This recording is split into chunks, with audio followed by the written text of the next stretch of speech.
Assalamualaikum warahmatullahi wabarakatuh. Saya Nur Hamidah Oktaviani dari 10E5 akan menceritakan salah satu kerajaan bercorak Islam di Indonesia.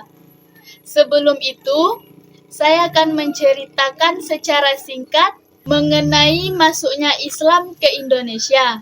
Agama Islam masuk ke Indonesia pada abad pertama Hijriah, kira-kira abad 8 Masehi. Masuknya Islam ke Indonesia melalui dua jalur. Pertama yaitu jalur utara dan yang kedua jalur selatan. Daerah yang pertama dimasuki Islam adalah Kepulauan Sumatera bagian utara dan menyebar ke berbagai pelosok Indonesia dalam kurun waktu yang berbeda. Agama Islam menyebar dengan cepat disebabkan dengan hal-hal berikut. Itulah pembahasan secara singkat mengenai masuknya Islam ke Indonesia. Sekarang, kerajaan yang akan saya bahas adalah Kerajaan Demak. Demak pada masa puncaknya menguasai sebagian besar Jawa dan beberapa wilayah di Sumatera, Kalimantan, hingga Maluku. Awal kemunculan Demak bermula dari Majapahit. Kerajaan Demak ini didirikan oleh Raden Fatah. Raden Fatah dengan dukungan Wali Songo berhasil mendirikan sebuah kerajaan baru di tengah kemunduran Majapahit. Raden Fatah lahir di Palembang pada tahun 1455, merupakan putra dari Prawijaya V, raja terakhir Majapahit dari istrinya seorang Muslim dari Cina. Beranjak dewasa, Raden Fatah dikirimkan ke Ampel Denta untuk mendalami agama Islam di bawah pimpinan Sunan Ampel. Pada tahun 1475, oleh Prabu Prawijaya V, Raden Fatah diberi sebuah daerah bernama Gelagahwangi. Bersama dengan beberapa sunan, Raden Fatah membuka Gelagahwangi menjadi sebuah kota pesisir, pertemuan dari kebudayaan Hindu dan Islam, yang diberi nama Demak Bintoro. Setelah Majapahit runtuh, Demak pun mengambil alih kepemimpinan.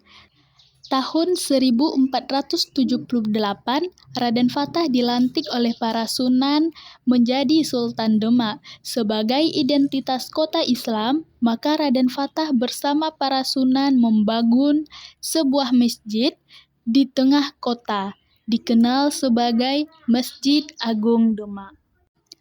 Tahun 1513, Raden Fatah mengutus putranya yang bernama Pationus menyingkirkan Portugis dari Malaka. Sekitar 100 kapal perang dengan 5.000 prajurit berangkat menyerbu Portugis di Malaka. Penyerangan Demak ke Malaka ini membuat Pationus mendapatkan julukan Pangeran Sabranglor, yaitu pangeran yang menyeberangi Laut Utara. Serangan Demak ini gagal, namun Demak tidak melakukan serangan lanjutan tetapi memperkuat pertahanan di sepanjang pantai utara agar Portugis tidak masuk ke Jawa. Tahun 1518, Raden Fatah pun menutup usia.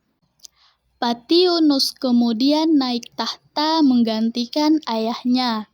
Namun tidak lama, tahun 1521 beliau meninggal dunia tanpa memiliki putra mahkota.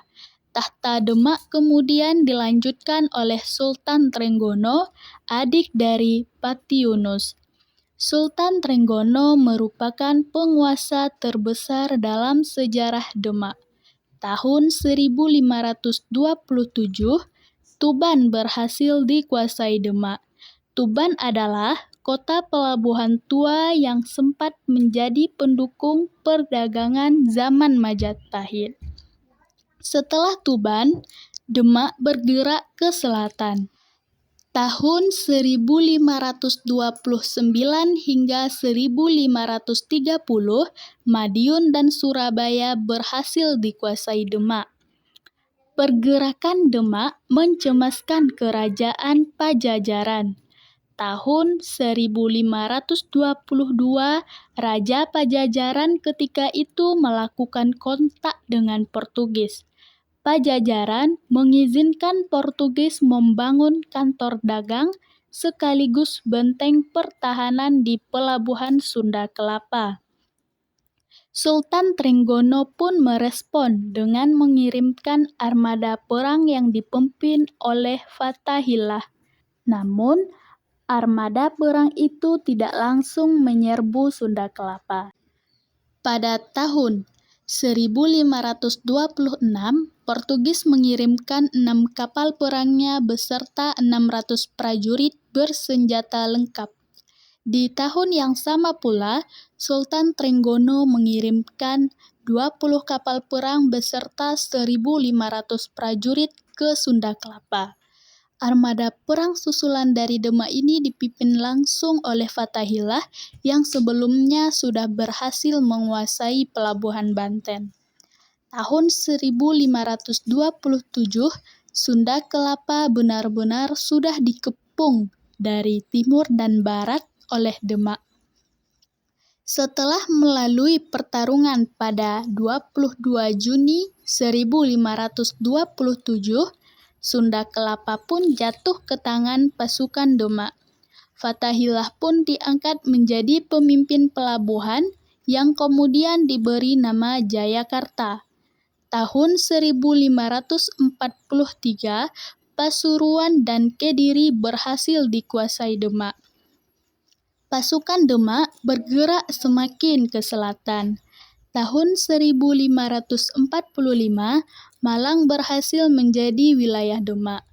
Tahun 1546, pasukan Demak yang dipimpin langsung oleh Sultan Trenggono bergerak menuju Panarukan yang ketika itu masih menjadi wilayah Blambangan. Dalam sebuah pertempuran di Panarukan tersebut, Sultan Trenggono wafat.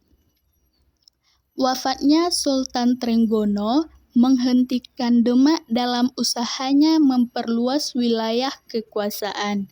Tahta Demak kemudian dilanjutkan oleh Sunan Prawoto, yakni putra tertua dari Sultan Trenggono.